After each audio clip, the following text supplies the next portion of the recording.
Welcome to Heresy, the Horus Heresy talk show.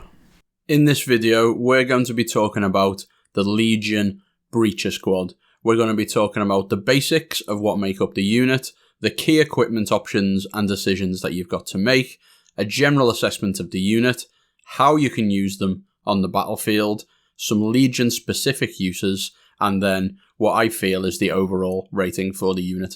But before we do that, if you enjoy the content, please do drop me a like and a subscribe on YouTube. And if there's anything in the video that you would like to discuss or any general feedback, please do leave me a comment as well. And I do try to respond to all comments on YouTube. So that said, let's talk about the basics of breaches. So you get 10 models for 155 points, and they are pretty much tactical marines in every way, including being line, and that's obviously very important. And that's one of the main reasons you would look at these guys, is because they're a scoring unit, because they're line. That's super important. On top of that, they're also heavy, so they get to reroll their saves versus blasts, which is a nice thing to have, although it makes them a bit slower. They've got board and shields, obviously, as their main feature visually as well, which is going to give them a 5+ invulnerable save.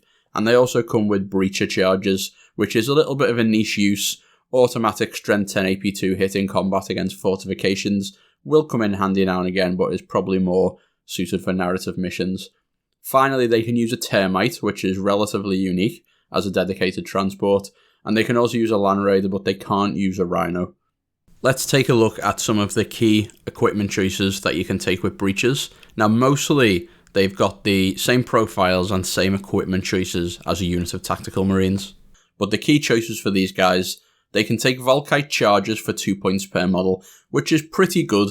Volkite charges are strength 5 and deflagrate. They're 15-inch range and assault, which is a reasonable upgrade over a bolter. Obviously, it's a shorter overall range than the bolter, but at ranges beyond that, you'd be shooting one bolter shot per model anyway, which isn't very good. And these are a nice little upgrade. They're not super cheap, because that's 20 points for a unit. That's already quite expensive, but they are worth considering, and they definitely add a little bit more cool factor to the unit as well. Special weapons, they can take a flamer and a melter gun, fairly standard, but uniquely or relatively uniquely to breaches, they can take a graviton gun or a las cutter. So the graviton gun, I could actually talk about all day. I think it's a really cool weapon. 15 points, it's relatively expensive, probably a little bit too expensive in reality, but what the graviton gun gives you a lot of things. So it puts a blast marker down, and the blast marker is pretty bad at killing things. It's AP4. They have to roll under their strength to avoid it, so it wounds marines on a 4+ generally. So it's not very good at killing things, but it does leave a blast marker on the ground, which is difficult and dangerous terrain. So defensively, this is quite a good gun. Even though it's a heavy weapon, so it's not that great for firing on the move. Defensively, if you're going to fire Overwatch, it's decent. So when someone goes to charge you, you shoot this at them. You're probably not going to kill anyone, but it does mean that they will likely have to charge through difficult and dangerous terrain, because they've already declared the charge.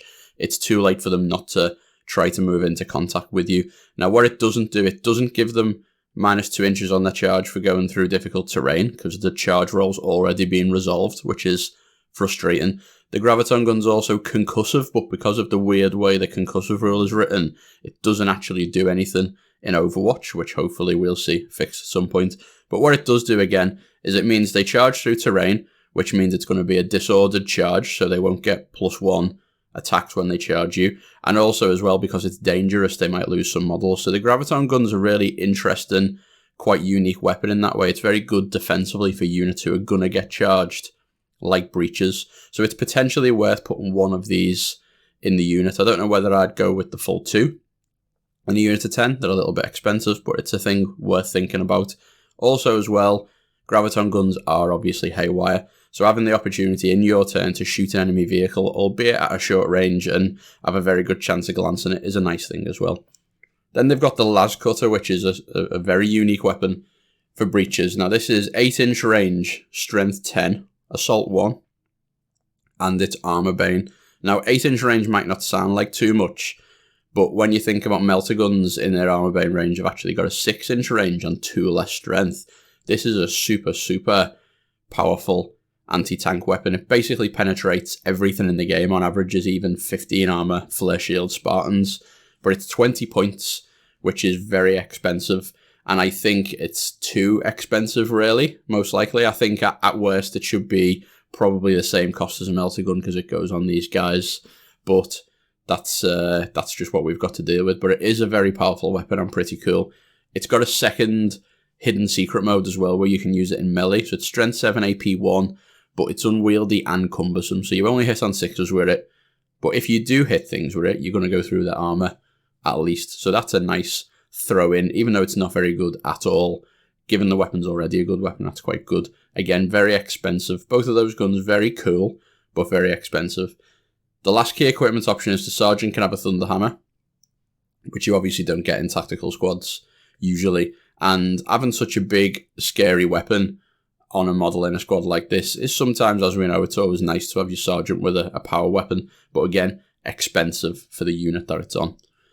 So let's just have a bit of a general assessment of the unit, that said then. So 50% more expensive than Tactical Marines.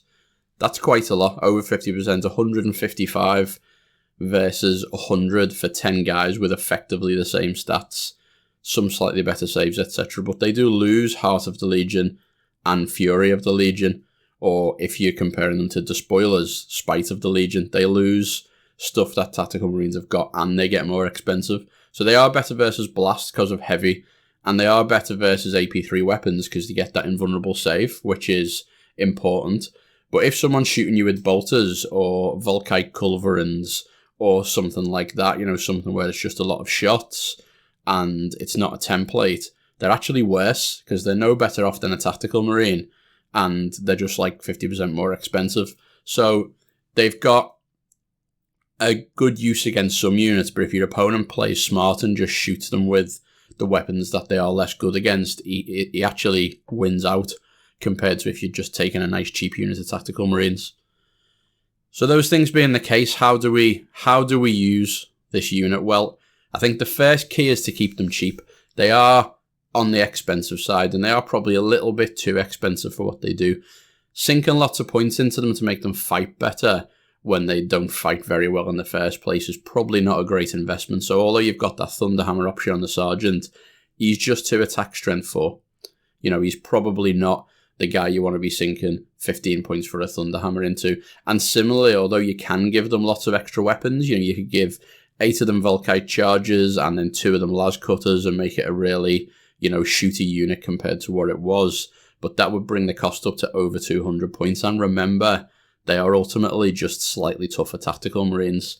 So it's very easy for your opponent to take them off the table. That said, I don't think there's anything wrong with giving them Volkite Chargers, or maybe giving them 1 Graviton gun so that they are a bit better defensively when they get charged, or even 1 Las Cutter so that they can actually threaten vehicles and things like that. But again, once your opponent makes it into combat with these units, those things become quite a hefty waste of points. Use them defensively. I think this is the key. They are objective holders. Now, whether that's sitting on an objective in your home territory or walking out into the midfield to sit on an objective in the midfield territory, that's a great way to play them, but they're not objective takers. So if your opponent's got something on an objective already, these aren't the guys that you send in to take it. These are the guys you send in afterwards to go and sit on it once the rest of your army's cleared it. And I think that's the key. You can also use them defensively in front of, you know, the more expensive elements of your army. So, you know, somewhere out front, in front of a heavy support squad, so that, you know, your opponent's got to go through these before it gets to the heavy support squad, is also fine if they're not needed for their objective capabilities, or if you're playing a mission where the objectives don't matter. So defensively using these is definitely the best way to get the use out of them, I think. So as I've said, Volkite Chargers I think are okay. They're a fine option. It turns them into, you know, a unit with some reasonable shooting. Apothecaries also work quite well with shields. So if your opponent's going to shoot these with something that would go through their save, which is mostly, you know, for the most part, is big weapons like melter guns, things that would cause instant death. If your opponent wants to get around the apothecary, it means they got to trigger your invulnerable save, and it just makes shooting at them with those kind of weapons kind of non-profitable. Like, if your opponent is shooting these with melter guns and things to get around the feel no pain, you're probably happy with that they're not shooting something else.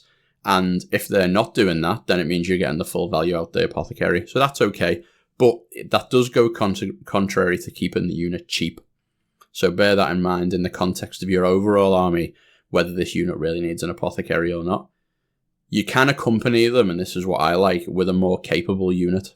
So something you can do is have these guys maybe in front of another melee unit. So these guys take an enemy charge, and then your other unit can go in. Or you can accompany them maybe with a dreadnought, with a gun and a melee weapon, so walking up the field. These will provide the scoring capability to the other unit that goes with them that is much there for combat. So, it's a nice mobile, not quite as easy to remove line unit that can also maybe take a charge, depending on what they're fighting against, and be paired with something that's better. Or you can put a character in the unit is the other thing. So you could put something like a Centurion in the unit, maybe like a Legion Champion, or a well-equipped Centurion, or maybe a Librarian in the unit as well to give the unit more offensive power. So it might actually win or mitigate the losses in combat it's in as well. Although I think that's a better idea at smaller point games, because in higher point games, you probably want those characters in more effective units. A thing I do like particularly with this unit is to put a Librarian in it with telepathy, because the Librarian's telepathic attack is an assault weapon. And so if you put a whole bunch of, if you put the Librarian in a different unit, it's going to force them all to shoot at the same unit, which might not be the same thing that you want to pin with your telepathy Librarian, but this unit shooting is so bad you don't really care. So they can escort your Librarian whilst not wasting any shots, effectively letting him telepathy things. Walking these is fine as well, and I actually think it's the best way to use them is just to put them on the table and let them spend maybe they'll get to objectives turn 1, or maybe they'll get their turn 2. But I think justifying a transport cost with these is hard. Even though it's cool that they can use a termite, I don't think they are good enough to be worth the money, and they can't take a rhino. A rhino would be great with them, but they can't take a rhino. A land raider certainly is too expensive to drive these guys into battle, really. What Legion-specific uses can we think of with these? Well, quite a few, actually. Thousand Suns Raptora is good, so that's +1 invulnerable save when you're within 12 inches of an enemy, when you move within 12, so that would give them a 4+ invulnerable on their shield, which is awesome. Or Pavoni, which will give them an extra 3 inches of movement as well, which makes them get to where they're going faster, and that's great if you're walking. Sons of Horus, Iron Hands, and Salamanders all make them harder to remove. Sons of Horus and Iron Hands obviously are a little bit better, but just making them a bit tougher really plays into, what they do good at, which is sitting around, getting shot, and trying to not die. Death Guard changes the Graviton Gun a little bit, because the Graviton Gun's a heavy weapon, so moving forward to get into range with it and maybe shoot an enemy unit or haywire a vehicle is not that easy. But if you're playing Death Guard and you're using these, much simpler, makes the Graviton Gun a bit better. White Scars, Dark Angels, Hexagrammaton, and Space Wolves all have ways of getting these where they're going faster. So White Scars and Dark Angels just with a little bit of extra move, and Space Wolves meaning a little bit differently, but they can run and charge. So if your opponent's on an objective and all you want to do is get bodies on the objective, one way to do it is to charge these guys in. Now again, they're probably not going to clear the objective off, but it gives them a big movement boost to actually get there and stop your opponent scoring, or maybe you score it over them. And then Ultramarines can use these as well, just to trigger their +1 to hit. So, the first unit in a little group of Ultramarines that fires doesn't get the benefit of the +1 to hit, it's just the units that fire afterwards. But obviously we don't really care about the shooting out of this unit, particularly if it's just got bolters. So when the unit's being escorted or supported by another unit, they can fire the bolters, and the better unit that fires afterwards will have +1 to hit, which is an interesting use of them as well. So overall, how would I rate this unit? Well, I think in terms of effectiveness, I would probably give it a C. I think that it is a cool unit, and it does have some interesting uses, and it's line and tougher than average, which is always nice, but it's really expensive for its toughness. Tactical Marines are, less tough, but also a third cheaper, 55 points cheaper for 10 guys. So it's difficult to justify these guys on a purely effectiveness rating, but they do some more interesting stuff. They've got 2 fairly unique, cool weapons.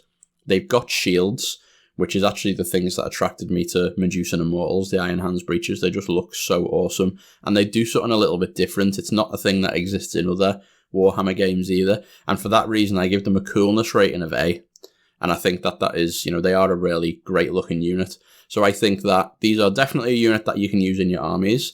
I don't think you'll be disappointed in using them either, because they look cool and they definitely fulfill a role. They're a scoring unit.